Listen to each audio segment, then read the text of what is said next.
Livre de l'Apocalypse de Saint Jean. Le livre de l'Apocalypse n'est pas un livre d'enseignement à proprement parler. L'enseignement de Dieu le Père par notre Seigneur Jésus-Christ nous est donné dans les 4 évangiles, Matthieu, Marc, Luc, Jean, et par les apôtres, Paul pour la plupart, ainsi que Jacques, Pierre, Jean et Jude. Ces livres regroupent tout ce dont nous avons besoin pour connaître les conditions à remplir pour avoir part à l'héritage de la promesse de Dieu, qu'est le royaume céleste, aux côtés de notre Seigneur et Sauveur Jésus-Christ, devant la face de Dieu le Père pour l'éternité. Le livre de l'Apocalypse, c'est un mot grec qui signifie révélation, dévoilé, mise à nu.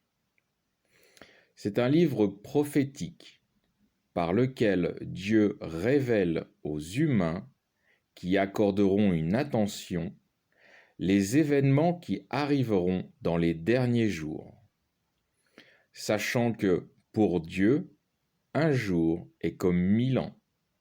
On peut retrouver cette citation dans le 2e épître de Pierre, chapitre 3, verset 8. Il va s'agir des 3 derniers jours pour Dieu, ou 3000 dernières années pour l'homme, ce qui complétera la semaine que Dieu a laissée à Satan pour la création de son monde. 4000 ans de la création du péché d'Adam et Ève jusqu'à Christ, 2000 ans jusqu'à la mise en place du royaume de Dieu, et 1000 ans sous la domination du royaume, ce qui correspond à 7000 ans pour l'homme et qui correspond pour Dieu à 7 jours. Ce qui correspond aussi aux 7 jours de création de Dieu. Une équivalence parfaite que Dieu, dans sa justice, laisse à Satan. Dieu a créé le monde en 7 jours. Il a créé son monde. Il laisse à Satan 7 jours pour créer son monde. Je tiens aussi, avant de commencer, à dire que je ne prétends absolument pas à détenir l'interprétation absolue de ce livre. Je vais humblement essayer d'apporter ma pierre à l'édifice, selon ce que le Seigneur me permet de comprendre et de transmettre. Donc je commence par Apocalypse chapitre 1, versets 1 à 3. Révélation de Jésus-Christ, que Dieu lui a confié pour découvrir à ses serviteurs les événements qui doivent arriver bientôt, et qu'il a fait connaître en l'envoyant par son ange, à Jean, son serviteur, qui a attesté la parole de Dieu et le témoignage de Jésus-Christ en tout ce qu'il a vu. Heureux celui qui lit et ceux qui entendent les paroles de cette prophétie et qui gardent les choses qui y sont écrites, car le temps est proche. On va commencer par voir déjà qui est Jésus-Christ. Jean l'explique très bien dans son livre de Jean, chapitre 1, versets 1 à 3. Il dit « Au commencement était le Verbe, et le Verbe était auprès de Dieu, et le Verbe était Dieu. Il était au commencement auprès de Dieu.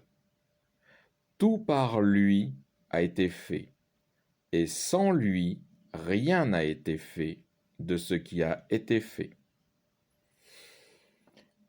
Au commencement était le Verbe, ou la parole. La toute première chose que Dieu le Père a créée, c'est l'ange de la parole, Jésus-Christ. Jésus-Christ est l'ange de la parole de Dieu, l'ange de la voix de Dieu. Il est le seul ange, ou être, ou chose, à avoir été créé directement par le Père.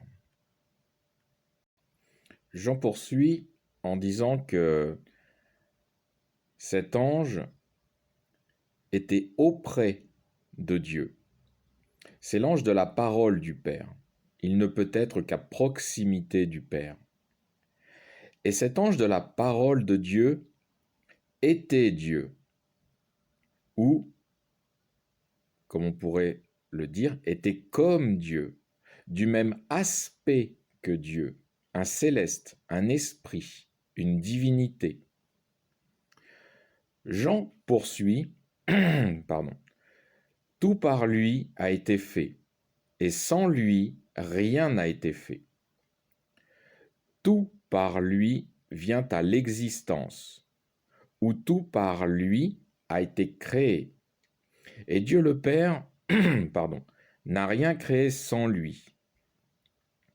Dieu le Père, dont un des fruits de l'esprit est la charité, qui est le don, a toujours partagé la gloire de toutes ses créations en donnant à l'ange de la parole, c'est-à-dire à Jésus-Christ, de participer à tous ses projets. C'est donc par l'ange de la parole que tout est venu à l'existence. On va regarder dans le livre de la Genèse, au début de la création. Le verset 3 dit « Dieu dit », donc Dieu parla. Au verset 6, Dieu dit, donc Dieu parla encore. Au verset 11, Dieu dit, donc ça continue. On va prendre le verset 20 maintenant. Dieu dit, faisons l'homme à notre image. Faisons et notre. Ça veut dire qu'il y a deux personnes. Dieu le Père a toujours utilisé l'ange de la parole pour créer toute chose et tout être. Lorsque Dieu dit ou parle, il utilise la parole, donc il utilise le Seigneur Jésus. Mais il faut le voir non pas comme une corvée ou comme un ordre pour Jésus, car nous voyons selon le monde de Satan, selon ceux qui nous dirigent, et Satan a complètement inversé la création de Dieu. Il faut le voir comme si Dieu disait à Jésus, « Prends une part, sois dans la joie, au bonheur, avec moi, au bien-être, au plaisir que je veux partager avec toi. » Pour en revenir à l'Apocalypse, chapitre 1, versets 1 à 3. Dieu le Père a confié à Jésus-Christ de révéler aux hommes les événements qui doivent arriver. Entre la mort du Christ et la souveraineté totale de Dieu le Père, par l'autorité qu'il a donnée à Christ sur toute chose, sauf lui-même, ce qu'on retrouve en 1 Corinthiens, chapitre 15, verset 27. C'est afin que les serviteurs du Seigneur gardent la foi, la patience, dans la justice de Dieu, dans l'accomplissement des promesses et la joie dans les récompenses à venir. Une petite précision. Dieu laisse Satan diriger sa création, c'est-à-dire la rébellion ou mutinerie qu'il a mis en place avec la participation du premier couple humain. Là, on parle du monde de Satan. Toutefois, dans son amour et sa justice, Dieu incorpore son propre agenda dans le dessein de construction du monde de Satan, qui va permettre de mettre à part des humains justes et fidèles à ses yeux. Je vais continuer avec les versets 4 et 5. Jean, aux 7 églises qui sont en Asie. Grâce et paix vous soient données de la part de celui qui est, qui était et qui vient, et de la part des 7 esprits qui sont devant son trône, et de la part de Jésus-Christ. C'est le témoin fidèle, le premier-né d'entre les morts et le prince des rois de la terre. Les 7 esprits sont 7 anges, dont l'un d'eux est Raphaël, que l'on peut retrouver dans le livre de Tobie ou Tobias, chapitre 12, verset 15. C'est important, car c'est important de connaître que ce sont des esprits, des anges, car on les retrouvera plus tard dans le livre de l'Apocalypse, au chapitre 4, verset 5, au chapitre 5, versets 6 et 7, et au chapitre 8, verset 2. Jésus-Christ est appelé le premier-né d'entre les morts. Pourtant, des résurrections ont déjà eu lieu avant le sacrifice même de Jésus, et donc avant sa résurrection. Jésus lui-même a ressuscité des humains lorsqu'il était sur la terre. Jean parle de la première résurrection céleste et qui sera suivie par des hommes et des femmes qui bénéficieront de la grâce du Seigneur pour le rejoindre en tant qu'être céleste. Je poursuis avec le verset 6. « À celui qui nous a aimés, qui nous a lavés de nos péchés par son sang, et qui nous a fait rois et prêtres de Dieu, son Père, à lui la gloire et la puissance des siècles des siècles. Amen. » L'humanité est comme morte aux yeux de Dieu depuis la rébellion en Éden.